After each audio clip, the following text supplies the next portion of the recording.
everyone, this is Charita Salabo, and in this video presentation I will be discussing to you the Module 7, which are the poetry and the picture books.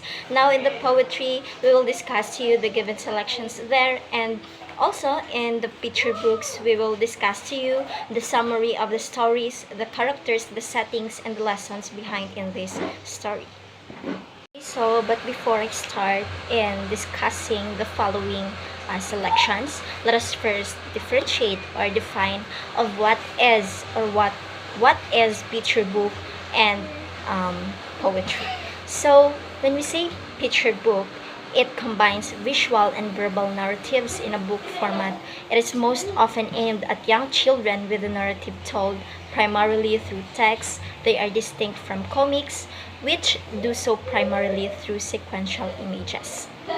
Whereas poetry, it is a term derived from the Greek word poesis. Poesis means making, also called verse.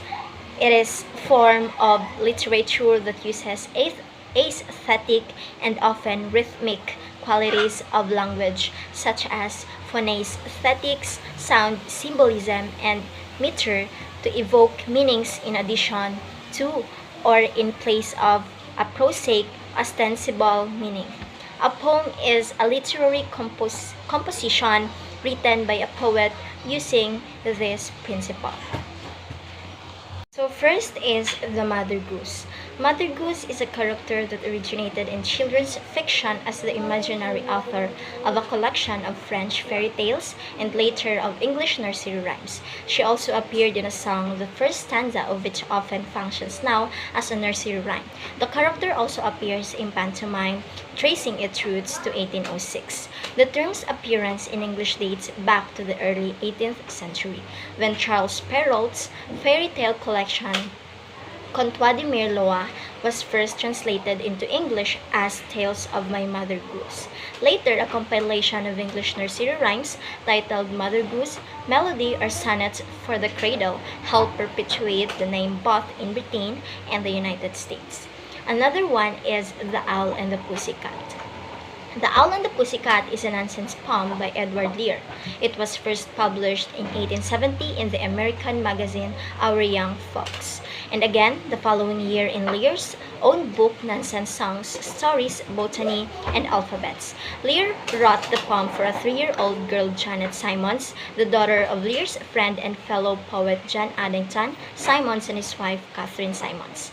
The term runkable, used for the phrase runtable spoon, was invented for the poem. The Owl and the Pussycat features 4 anthropomorphic animals: an owl, a cat, a pig, and a turkey, and tells the story of the love between the title characters who marry in the land where the bong tree grows. Another one is the Jabberwocky. Jabberwocky is a nonsense poem written by Lewis Carroll about the killing of a creature named the Jabberwock. It was included in his 1871 novel Through the Looking Glass, the sequel to Alice's Adventures in Wonderland on 1865. The book tells of Alice's adventure within the back-to-front world of the Looking Glass world, in an early scene in which she first encounters the chess piece characters White King and White Queen. Alice finds a book written in a seemingly unintelligible language. Realizing that she is traveling through an invented world, she recognizes that the verses on the pages are written in mirror writing. She holds a mirror to one of the poems and reads the reflected verse of Jabberwocky. She finds the nonsense verse as puzzling as the odd land she has passed into, later revealed as a dreamscape. Jabberwocky is considered one of the greatest nonsense poems written in English. Its playful, whimsical language has given English nonsense words and neologisms, such as golfing and churra. Third one is the Little Red Riding Hood. Little Red Riding Hood is a European fairy tale about a young girl and a sly wolf. Its origins can be traced back to several pre-17th century European folktales. The two best-known versions were written by Charles Perrault and the brothers Grimm. The story has varied considerably in different versions over the centuries, translation, and as a subject of numerous modern adaptations. Other names for the story are Little Red Cap or simply Red Riding Hood. It is number 333 in the Arne Thompson classification system for folktales. Another is The Life Doesn't Frighten Me. Life Doesn't Frighten Me is a children's book by American writer Maya Angelou.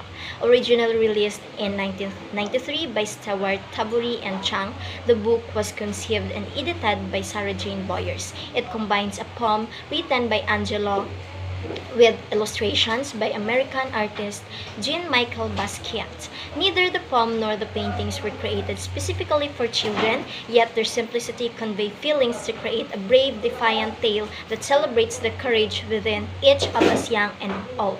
For the 25th anniversary, Life Doesn't Frighten Me was re-released by Abrams Books in 2018. Giselle gave varying accounts of how he created the cat in the hat, but in the version he told most often he was so frustrated with the word list from which he could choose words to write his story that he decided to scan the list and create a story based on the first two rhyming words. He found the words were cat and hat. The book was met with immediate critical and commercial success. Reviewers praised it as an exciting alternative to traditional primers. 3 years after its debut, the book had already sold over 1 million copies, and in 2001, Publishers Weekly listed the book at number 9 on its list of best-selling children's book of all time. The book's success led to the creation of Beginner Books, a publishing house centered on producing similar books for young children learning to read. In 1983, Giselle said, "It is the book I am proudest of because it had something to do with the death of the Dick and Jane primers." Since its publication, The Cat in the Hat has become one of Dr. Seuss' most famous books, with the cat himself becoming his signature creation, later on becoming one of the mascots for Dr. Seuss Enterprises. The book was adapted into a 1971 animated television special. So another is The Giving Tree. The Giving Tree is an American children's picture book written and illustrated by Shel Silverstein. First published in 1964, specifically on October 17, 1964, when this author was 59 years old. By Harper and Row, it has become one of the Silverstein best-known titles and has been translated into numerous languages. This book has been described as one of the most divisive books in children's literature. The controversy stems from whether the relationship between the main characters, a boy and the eponymous tree, should be interpreted as positive in the tree gives the boy selfless love, or negative in the boy and the tree have an abusive relationship. Another is Where the Wild Things Are. Where the Wild Things Are is a 1963 children's picture book written and illustrated by American writer and illustrator Maurice Sendak. It is originally published in hardcover by Harper and Row. The book has been adapted into other media several times, including an animated short film in 1973, with an updated version in 1988.